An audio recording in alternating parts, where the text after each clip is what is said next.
మీరు వైఎస్ఆర్సీపీ వాళ్ళకే కాదయ్యా, టీడీపీ, జనసేన, బీజేపీ ఎవరైతే మీకు ఓట్లేశారో మీ కూటమి ప్రభుత్వం మహిళలకు కూడా మీరు ఏం మంచి చేసింది లేదు.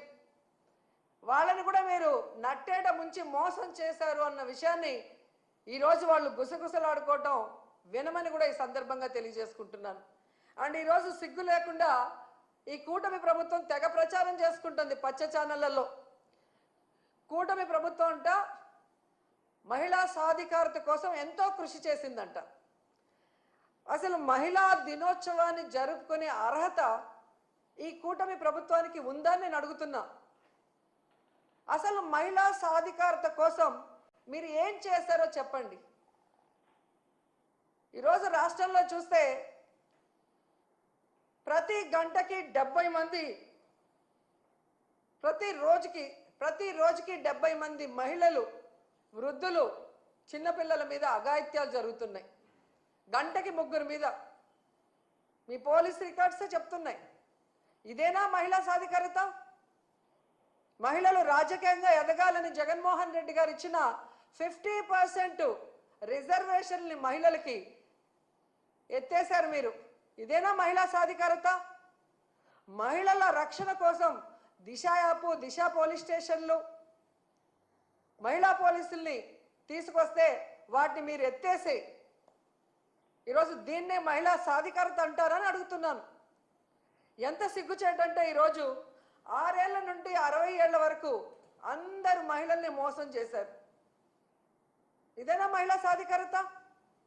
దాదాపుగా 50,000కు పైగా బెల్ట్ షాపులు పెట్టి ఈరోజు ఆడవాళ్ల పసుపు కుంకాలతో చెలగాటమాడుతున్నావు చంద్రబాబు నాయుడు. ఇదేనా మహిళా సాధికారత? అలాగే మీరు చూస్తే తల్లికి వందనం పథకం పెట్టి గత బడ్జెట్లోనూ ఈ బడ్జెట్లోనూ డబ్బులైతే కేటాయిస్తున్నారు, కానీ తల్లికి పంగనామాలు పెట్టడం తప్ప తల్లికి వందనం ఇవ్వని మీరు ఇదే మహిళా సాధికారత అని ప్రచారం చేసుకుంటున్నారా?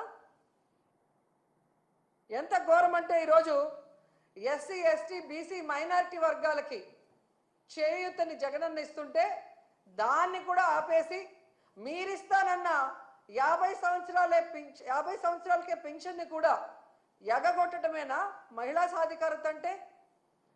ఎంత బాధాకరం అంటే ఈరోజు వాలంటీర్లో సగానికి పైగా మహిళలు, 1,70,000 మందికి ఈరోజు మీరు 10,000 ఇస్తామని చెప్పి ఆశ చూపించి వాళ్ళని నడి రోడ్డులో తోసేయటమేనా మహిళా సాధికారత అంటే?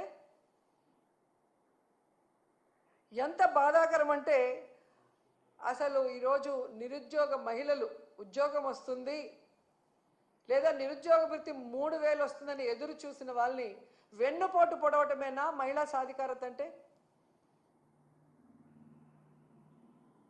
అసలు ఆడపిల్ల అంటే మీకు గౌరవం లేదు, ప్రేమ లేదు. ఎందుకంటే మీకు ఆడపిల్ల లేదు. సో ఆడవాళ్ళకి ఇచ్చిన వాగ్దానాల్ని నెరవేర్చాలన్న చిత్తశుద్ధి మీకు లేదు. ఆడవాళ్ళకి రక్షణ కల్పించాలన్న చిత్తశుద్ధి మీకు లేదు. ఆడవాళ్ళని అభివృద్ధిలోకి తీసుకురావాలన్న చిత్తశుద్ధి మీకు లేకపోవడం అనేది ఈ రాష్ట్రంలో ఉన్న మహిళలకి దురదృష్టంగా మారిందని కూడా ఈ సందర్భంగా తెలియజేసుకుంటున్నా. ఎందుకంటే ఈరోజు ఏదో గొప్పగా మహిళలంతా తిరగబడతారనుకొని తెలుసుకున్నాడేమో, కానీ మహిళా దినోత్సవం సందర్భంగా ఆయన ఒక యాప్ని ప్రవేశపెట్టబోతున్నాడు అని తెలిసింది. దాని పేరు శక్తి యాప్, మహిళా భద్రత కోసం అంట. సంతోషం, కనీసం నీకు కొత్త ఆలోచన రాకపోయినా జగన్మోహన్ రెడ్డి గారి ఆలోచనని కాపీ కొట్టి ఈరోజు పేరు మార్చైనా పెడుతున్నందుకు సంతోషం. కానీ పేరుతో సరిదిద్దద్దండి, దాన్ని సక్రమంగా ఇంప్లిమెంట్ చేసి మహిళా పోలీస్ స్టేషన్లని దిశ యాప్ ఉపయోగించి అలాగే మహిళా